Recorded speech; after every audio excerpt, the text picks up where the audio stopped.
All right, so moving into the second session of the day here, we have Marion Hans and Claire Ross from the Bcwwa presenting on the BC Small Water Systems Community Network. I have a bit of a debrief here for both of them. So we have Marion up here. Marion Hans works at the Bcwwa as the Deputy Executive Officer and is the lead for all small water systems related projects, Bcwwa education programs, and cross-connection control certification. She is a seasoned professional with over 20 years experience leading teams in high-tech, healthcare, and not-for-profit organizations. Her expertise includes operations, learning development, performance support, learning technologies, and evaluation. Marion's interest in the BC Small Water Systems Community Network comes from a passion for collaboration and sharing information and experiences within the small water systems community. This is even more critical because systems generally have less access to resources, but are still expected to provide safe, clean drinking water to their community. And we have Claire at the back of the room here. Claire is experienced in analysis at the intersections of public health, public policy, and social development and climate change. Interested in catalyzing positive change through building connections and fostering community, Claire has gained strong research and policy skills through the completion of her Master of Public Policy and Global Affairs at UBC with a specialization in development and social change. She has demonstrated experience in project management at both the undergraduate and graduate level, supporting initiatives related to the mental and global health. Gerontology? I don't even know what that means. Sustainability and climate change. So thank you, Marion and Claire, and I'll hand it off to you guys. Great, thanks. So Claire's in the back because we learned that she would have to leap over cameras in order to do her job for this particular presentation. So she's going to do it from the back. Thanks for joining us today. We're really excited to tell you about a project that's been underway for about 2 years. We launched an online platform in February of this year, and I'd really like to tell you more about it. There we go. So just a bit of an agenda. So what we're going to do is tell you why Bcwwa is involved in this project. We'll tell you a little bit about the project, then Claire will walk you through the actual platform, and then we'll talk to you about what's in it for you as an operator and how you can participate. So a little bit about Bcwwa. Most of you probably are aware of who we are, but we're a not-for-profit, and we represent about 4,000 professionals in the water sector in British Columbia and the Yukon, and we've been doing this for well over 50 years. In fact, this year we had our 50th conference in Victoria. So things that we do at Bcwwa: professional development. Next year we're in Penticton. We're also starting our specialty conferences. So next year we're planning a SCADA conference. We're going up to the Yukon. We're planning our Operators CEU Day, which is normally in the fall. And also we're partnering with WEF for a stormwater conference. So lots of things going on. We're also involved in cross-connection control, so the backflow testers, and we administer that program. And our members are involved in, did it move on me? And our members are involved in committees and communities of practice, and we have a really robust career center. So if you're looking at positions, they're definitely there. Now let's see if it moves. Okay. Operator education is something that we've done for over 50 years. We continue to do certification prep and continuing education, but because of COVID, we've shifted. So all of our scheduled courses are virtual, and we found that to be super successful. People don't need to travel, and they've been really happy about that. We also have online self-paced courses that are instructor supported, so you have the phone a friend component, and that's been really successful. But if you like to have the class instructor, we also come to your site to do that. So I just wanted to, this thing is moving on its own. So I just wanted to tell you a little bit about our strategic plan at BCWWA and why that aligns with the Community Network project. So there are 4 goals in our strategic plan that gets looked at every 3 years. And the first one is that the water sector has an engaged network, and that's really core to the community network that we're putting together on this platform. The water sector has a competent and sustainable workforce, that leaders make informed decisions, and that's critical because a lot of the community network is really for the owners, the decision makers for small water systems. And that leadership and innovation in the water sector is encouraged and promoted. So all of these we really see as alignments to this project. Okay, so a little bit about the project. Now is it going to jump on me? There we go. So what do we know about small water systems? Ministry of Health identifies them as having more than 2 connections and serving up to 500 people in a 24-hour period. It's an extremely diverse community. It supports residential, recreational, commercial, industrial, mixed, the whole gamut. People are part-time, full-time, seasonal residents, wide range of governance structures, and wide ranges of how they treat their water. In fact, many of them don't even want to treat their water, and they're happy with boil water advisories. So there's quite a wide range. And what we find is with the approximately 4,500 in BC, that often there's a lack of capacity, funding, time, and even experience. So how did we get here? In 2015, the BCWWA started a project for small water systems, focusing on decision makers and improving their resilience and sustainability in the long term. And part of that was the development of the Taking Care of Your Small Water Systems workshop, and that was just, that was offered around the province a number of times. What we found from that is one of the greatest takeaways is when people met other folks and they said, hey, you have a system similar to me, or you're in my area and I wasn't aware of you, and can we meet up and like share experiences and talk? And so it was from that organic peer network that some of the thoughts around the community network came about. Let's see if it jumps. So then fast forward to 2019, and we have some reports that come out from Ministry of Health. The Auditor General report comes out, and it has some criticisms around small water systems, including the large number of boil water advisories and concerns about the financial and infrastructure sustainability of these systems. So we were approached and asked to look at providing a solution that scaled to all of British Columbia that would support the development of the peer networks, that would curate valuable resources, especially for the decision makers, and to continue to provide that Taking Care of Your Small Water Systems workshop, but in a way that's more scalable. So as we started to think about this project, we thought, okay, what are our goals?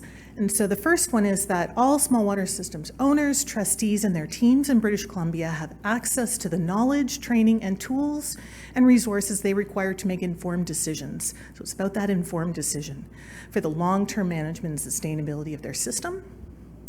And that all stakeholders within the small water systems community work collaboratively to share resources, expertise, and experience. And this is really important. So jumping forward. So then we created a model of what is the community. And there's 4 levels to it. In the very center, you'll see water users. They're the ones who are actually drinking the water. So very important. In the green are the small water systems owners / decision makers, volunteers and employees, so the teams that actually are boots on the ground to make that drinking water available. But in the white is this large group of folks who are supporters, and they're the ones who are providing that expertise, programs, services, products that help those small water systems. The teams actually provide that clean, safe drinking water. And they can be government employees, they can be manufacturers, suppliers, training providers, other associations, contractors, all kinds of folks fit into that white area. And what we wanted to do is acknowledge that supporters are an extremely valuable part of the community. And then in the blue, you have kind of the guide rails. So those are the regulations, the laws, guidelines that come from provincial government health authorities. Even the EOCP kind of fits into that, and government agencies, of course. So then we went and talked to the community. So we did a survey of small water systems across the province, and with the help of the health authorities. We did a phone survey of people who had already taken our workshop. We surveyed supporters, and then we did some focus groups for owners and supporters. And even after we developed the business requirements for what we wanted to do for this project, we continued to bring focus groups in to have conversations about what they wanted and needed. And then what did the community tell us? Well, just some interesting things. We found that there's a varying level of trust between owners and regulatory bodies. Some have good relationships and some have very bad relationships. Turnover is an issue. Turnover of trustees, of volunteers, of staff. And this became really apparent in the focus groups, where on Zoom calls, because it was COVID, I was looking at 15 to 20 people who were on the call, and they were all 70 plus and beyond. And so what's going to happen in 10 years when they're not able to maintain the system and everything? So, and how do you get the next group up to speed? How do you find the next person who wants to volunteer and do the work? Need to go back. Funding is an issue.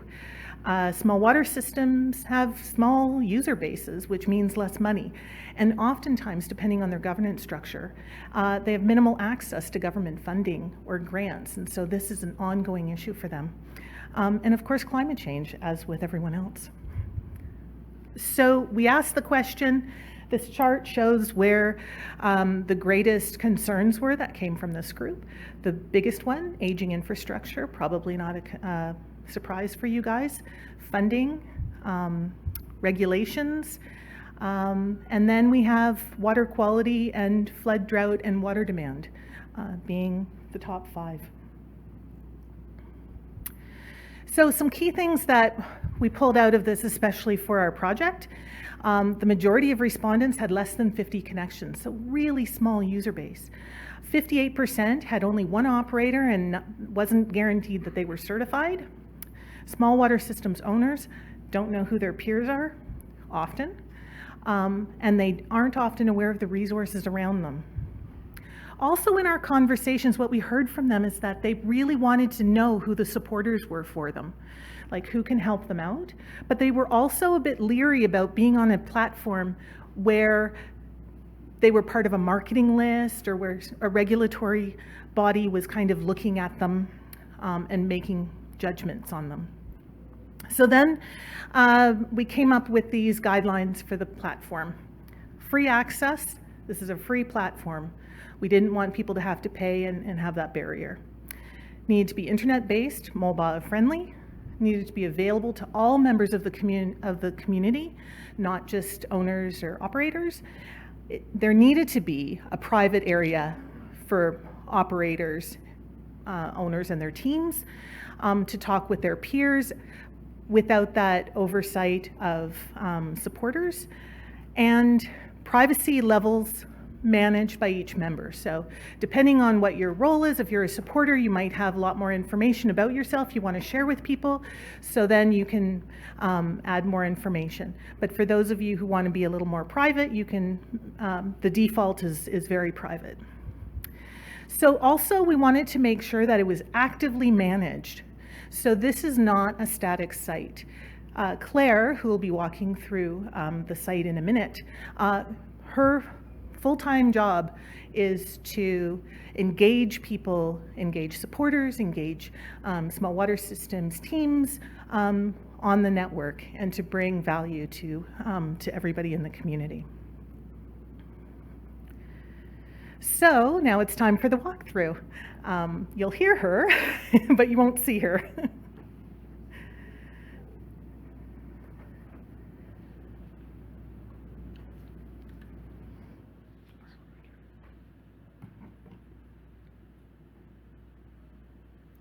Okay.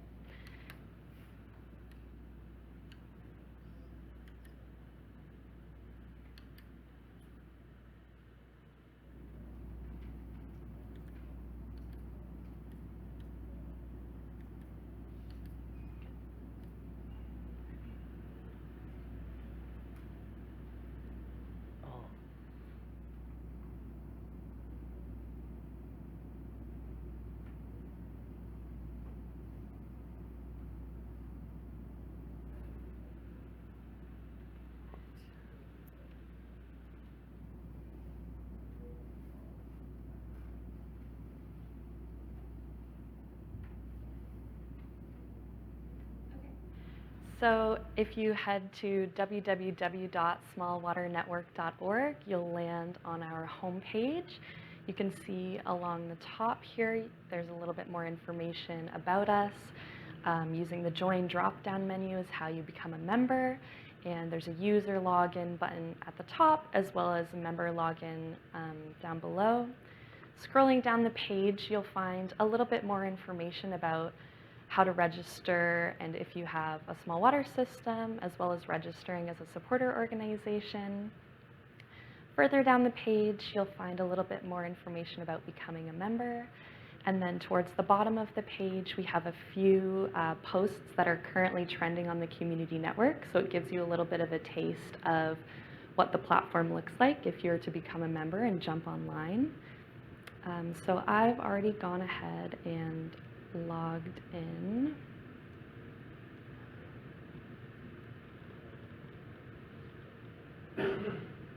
So you can see I'm logged in as myself here.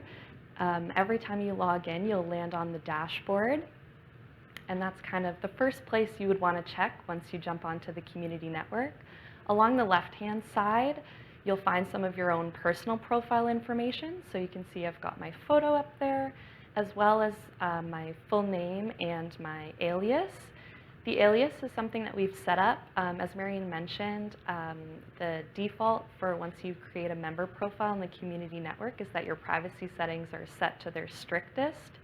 So if an individual chose not to reveal their full name, they could use an alias across the platform as a way to identify them. You're able to view your connections, which would mean if you're either connected to a small water system or a supporter organization, which I'll get into a little further. On the platform, we also have an internal messaging system. So if you choose not to share your personal email, you're still able to contact fellow members of the system using the internal messaging. And then every time you receive a message, you'll get an email sent to you letting you know that you have a message waiting for you. A little bit further down on the left, you're able to use the View My Public Profile or View My Owner's Lounge profile buttons.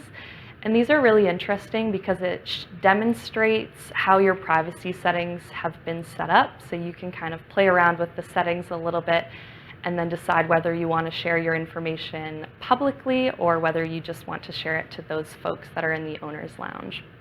And then just a little bit below that, this green button, Invite a Friend to Join, allows you to type in the email address of anyone you think would be interested in joining the community network. So next on the dashboard, you'll always find New in the Community. And these are posts that we curate and scrape from across the community network. It can include different resources, articles, upcoming events, opportunities. There's a whole variety of really good information as you scroll down the page.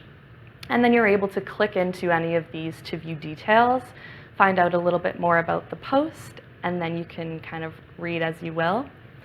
Along the right-hand side of the dashboard, you'll find any notices or announcements or tips and tricks about how to use the platform better and use it to your advantage. And so that is the dashboard, kind of one of the main places. Along the top menu here, you'll find all the other areas of the community network that you'll want to check out. So using the profile drop-down menu, you're able to view your own profile, edit your own profile, view your messages and your inbox, as well as viewing your connections. So I'll click onto the connections page to demonstrate. And once you log into the community network, you have a member profile. But if you want to connect to a small water system that you may be an owner or a trustee of or an operator for, this is where you would do that, as well as if you wanted to connect to a supporter organization. So there's a little bit of information about how to actually connect, but the first thing that you'll want to do is use the search or connect to an organization button, and this will allow you to type in the name of the organization you're looking for. If it's already on the community network, you'll be able to connect to it. If it isn't on the community network, that's when you would use the create an organization button, and you can fill in the credentials. We'll have a quick review, and then it will be on the network. So you can see along the left-hand side, these are the different organizations that I am a part of, the ones that you're able to view, you're a member of, but this organization here I can view and edit, and that's because I'm the primary contact. So just important to know, the person that creates the organization is the first primary contact, but that can be changed at any time. And the primary contact is the one who's responsible for connecting, approving any connections for other members to your organization, as well as making any edits. And next we have the directory. So the directory is split between members and organizations, and then it also has a My Favorites page. I will show the member directory first. And these are all members of the community network that have allowed themselves to be shown in the directory. One of the privacy settings that we have allows you to choose whether or not you want to be listed. And then through the directory, using this little message button, you're able to send any internal messages to any of the folks listed here, as well as make people your favorites. So you might want to make someone your favorite if they have a similar system to you, or you've had a conversation at a conference like this one, for example, and you want to remember that person so you can send them a message later. But you're always able to view details and click into an individual's profile, find a little bit more information about them, and any of their contact information or website links that they choose to share. So the organizations directory is set up quite similar, but instead of members, you're looking at organizations. And again, people can choose whether or not they want to be listed in the organizations directory. You're able to favorite different organizations, as well as clicking into view details to find out a little bit more. And an interesting thing as well, you can click to see the connections. So Marion and myself are both connected to the BC Water and Waste Association, but you're able to connect to any organizations that you may work for or volunteer for or be a part of. And then lastly, I'll show the My Favorites page. Anyone that from the member directory or the organizations directory that you choose to make your favorite gets saved in your own personal list. So you can quickly send them a message, as well as view their details, or write a little note about how you might have found that individual to begin with. And it's divided into member favorites as well as organization favorites. The next piece of the community network that we love to share is the lounge. So you can see that there's access to the owner's lounge here. I won't show that today just to respect the privacy of the owners, but I can jump to the overview. And the overview shows the 2 lounges that we currently have on the community network. So the owner's lounge you'll see on the left here. If you have the right credentials, which means if you're connected to a small water system, then you're able to enter the owner's lounge, and you'll just find a little bit more information about how to actually join the owner's lounge and register your small water system to be able to gain access. The lounge that you'll see on the right here is the collaboration zone for Indigenous operators. So we've partnered with an organization called Water Movement, and they do a lot of really great work by Indigenous operators for Indigenous operators. And they already have a pre-established discussion forum called the Collaboration Zone. So there's a little bit of credentials on how to access that collaboration zone if you're an Indigenous operator. But otherwise, if you hit the Enter Collaboration Zone button, you'll be redirected to their website. And they also have a lot of really great videos and resources to check out if you're interested as well. And so the bulk of kind of the knowledge and information on the community network is focused in the knowledge zone in the community news area. Within the knowledge zone, you can find different resources, articles, a technical discussions page. The technical discussions is similar to the owner's lounge, but it's public and open to anybody.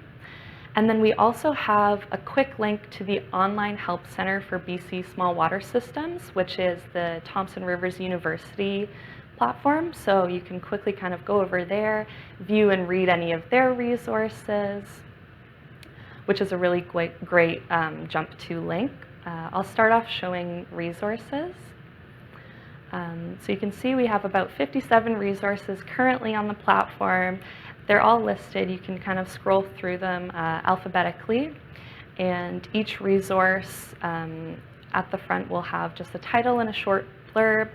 If you click in to view details about the resource, you'll find a summary of what that resource is about, as well as a little more information, as well as some contact details if you were to have any questions about the resource. And then to actually access all the resource, you can just click the green button located here. So there's a lot of really great resources to check out. I would recommend spending some time in there. Also in the knowledge zone, we have articles. Articles can be written by anybody, be that a small water system owner, operator, or volunteer, or any of our supporter organizations. So you can scroll through and see articles on a variety of different topics. We're also currently doing a spotlight series on organizations. So any of the articles that you see with spotlight in the title kind of provides you an overview of some of the organizations that are really big players in the small water systems area. And finally, in the knowledge zone, we have the technical discussions area. So like I mentioned, this is the public forums. Anybody has access to talk here. Along the left, we just have a little bit of information about what the technical discussions is. You can see down below there's a variety of different topics. You can click into any of these topics and you'll see subtopics where you're able to kind of chit-chat back and forth with other members of the community network. Along the right here, we have a new convenient feature called What Are People Talking About? And it shows the most recent new topics or new messages by members that you're able to click on and jump directly to where that conversation is happening. And then as well, if you click on the little information icon next to anyone's name, it pulls up their profile details. And that way you're able to learn a little bit more about that individual, send them a quick message, make them a favorite, and then find out about that individual. And then the last kind of big chunk of the community network that we have is our community news area. So any member is able to submit a post here. We have a wanted offering area, which acts kind of as your classified ads, where you could maybe post a part, or if you're looking for something, or if you're looking for an operator, for example, anything can be posted on this page by any member. We also have opportunities. Currently, we can see there's some video topics requests, as well as some volunteering opportunities. But things like grant funding or focus groups could be posted here as well. Opportunities is very open to anything you have to share. As well, the last piece in community news is upcoming events. And you'll find both online or in-person events on this page, things from webinars to conferences to meetups, all located on upcoming events. And you can kind of scroll through the list, and they're listed chronologically by date. and then clicking into view any details, you'll be able to find registration links and so on and so forth. And then just important to show you the submit a post page. So if you are interested in putting anything in wanted offering, opportunities, or upcoming events, you can use the submit post feature, fill out a little bit of information about the information that you wish to post, and then it gets submitted to us.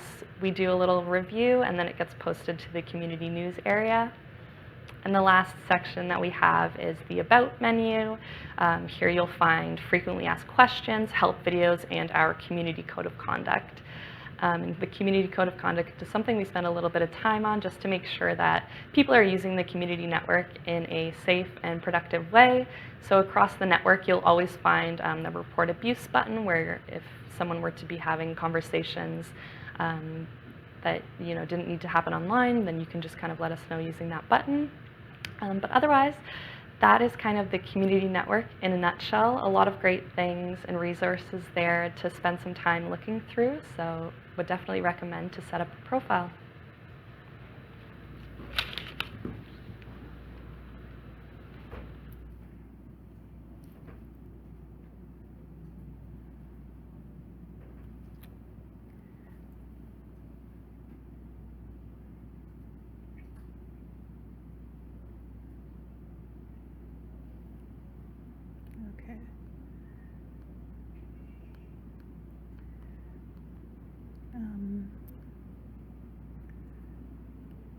Okay, we seem to, there we go. Okay, so why is this, what's in it for you as an operator? So if you're a small water systems operator, obviously there's a lot of opportunity here. You can explore the resources, and that can help your work. You can forward resources, and this is really important to the decision makers so that they can make good decisions. Why does it keep going forward?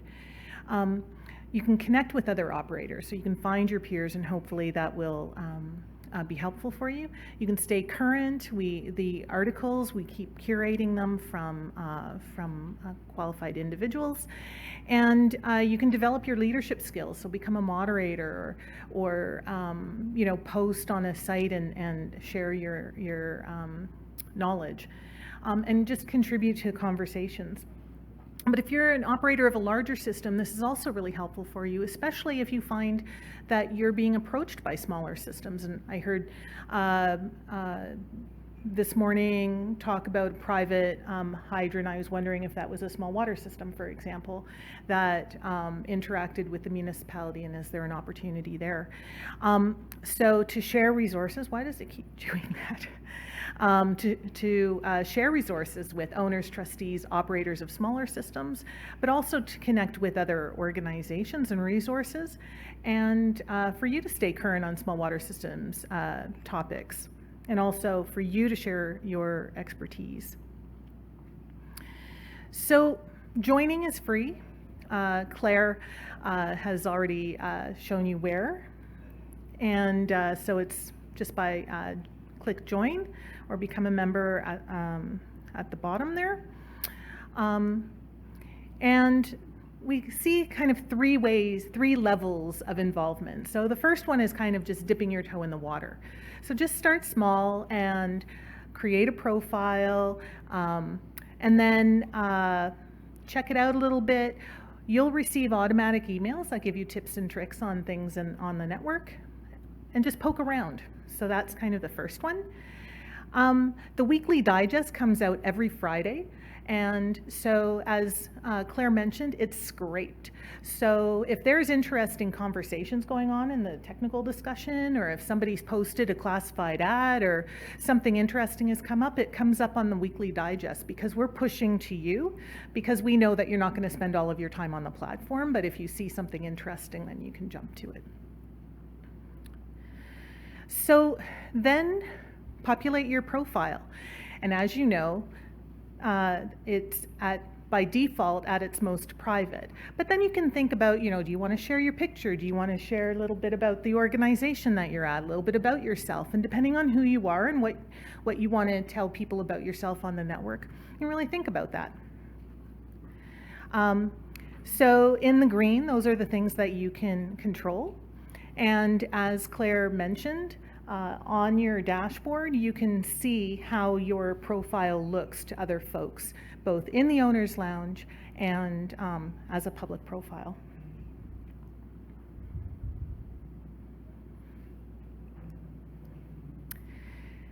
So then there's the connecting to organizations. So as Claire mentioned, you go to connections and you just search for your organization or create an organization. And if you want to join the Owner's Lounge, you need to connect to a small water system. So we actually, when an organization is created and they say they're a small water system, we check to make sure they are a legitimate small water system. We are really trying to make sure that it's the right people in that particular lounge for everyone's privacy. So we talked about joining the lounge, and so this is one of the things, we didn't want to show you the lounge, and we're in the middle of kind of reworking it a little bit, so we just had a focus group, and this is a bit of a mock-up of what we have. A lot of the stuff currently exists, but we're just kind of moving it around. So you have a discussion area, and that we have like a button to the discussion area here. But also meet your community. So if you're part of the community, then your picture shows up and you can just click on it, make them your favorite if you like. And this is really important because small water systems are so diverse. People really like to find the ones who are most in line with who they are. We're talking about putting a notifications area in, and also they want to show pictures of their community, and so that kind of sharing is important. So if you want to become a little bit more engaged, you can participate with the coffee in the community. So that's where we have a Zoom call and have somebody talk on something for a few minutes, and then it's just round table people talking about their issues or what have you with people in the community. You can use your expertise in the technical discussions. You can post something in the community news. Maybe you want to have a meetup in your particular area. We'll post it, and we can highlight it for folks. Focus groups to provide feedback on the platform. Or if you have any suggestions for topics, for articles or speakers or information campaigns, we did one in the spring on fires. Let us know about it. The more information you give us, the better we can make the site. And if you find resources that you think would be valuable for others, let us know and we'll put them on the site. And then if you just want to jump into the platform, you can write an article. If you have something that you've seen or a gap that you want to help address or something like that, write an article. And then, you know, if it's a big enough gap, we can make an information campaign about it and try and pull in all of the other resources that can help. Offer to host coffee in the community. And, you know, volunteer to be a moderator or a site ambassador just to make others more comfortable and to kind of build that engagement. What we found is that we're getting people who are logging on as members, but they're kind of that first dip the toe in folks. And we're doing quite a bit of work to try and engage them in the next, to get them to go to the next level of engagement. So we do have some discussions, but not as many as we could have, and that's kind of the evolution of this site. But we've been stocking the shelves, as we like to say, over the last few months. So just wanted to tell you about the primer we have. It's called Apparently I Have a Small Water System, Now What? And it's a 75-minute online course, free for anybody who who joins on the network. Highly recommend, if you have a new volunteer for a system or somebody who comes to you and they don't know anything about small water systems, you just say, take this. Take the 75 minutes, learn a little bit, and then we can have a conversation. And basically what we've done is we've taken that workshop I mentioned in the beginning, and we've taken the core pieces of it and put it into the 75 minutes. And it's really intended to be that foundational piece for people new to the small water systems. And it's free. it's just a great opportunity for you. Also, we have other workshops coming up. Not only do we have the Taking Care of Your Small Water Systems course, but we also have an advanced one on financial management and capacity. So if you have someone in your, so if you're an operator for a small water system, and this is a great thing to recommend for your decision maker, and go with them and have those joint conversations about sustainability of your system. Finally, you can help spread the word. If you're talking to people within small water systems, there are things that you can do. You can click that invite a friend to join, put in their email address, and they'll get an automatic email that says so-and-so has thinks you might be interested. We have information cards. If you find yourself coming across small water systems owners or anybody who might be interested fairly often, just take a package and then just hand out the card, and it provides that information. And then finally this month, we're doing a draw for all people who join the network for an AWWA Small Water Systems and Wastewater Systems Field Guide, which is a really great dashboard book. And so if you're interested in coming on the network, then you're in the draw, or if you know somebody who might be interested, let them know about it. And that's about it. Thank you, Marion and Claire. That was very informative. A great tool to find a lot of resources out there. So we do have one question online, and just a question from Terry here. Are there any plans for a similar wet network for small wastewater systems? It was started with small water systems in mind, but we recognize that small wastewaters, it's the same group. So we will be adding resources for wastewater as well. Okay, just on the same platform. On the same platform, awesome. exactly, Okay. yeah. Is there any other questions in here? This better be a song. I think everybody hopes not. So I registered while you were doing that, and how long does it take before the organization creation is approved? Well, typically it would be same day, but we're here. So tomorrow. Anything else? Okay, awesome. Thank you, Marion and Great, Claire. thank you very much.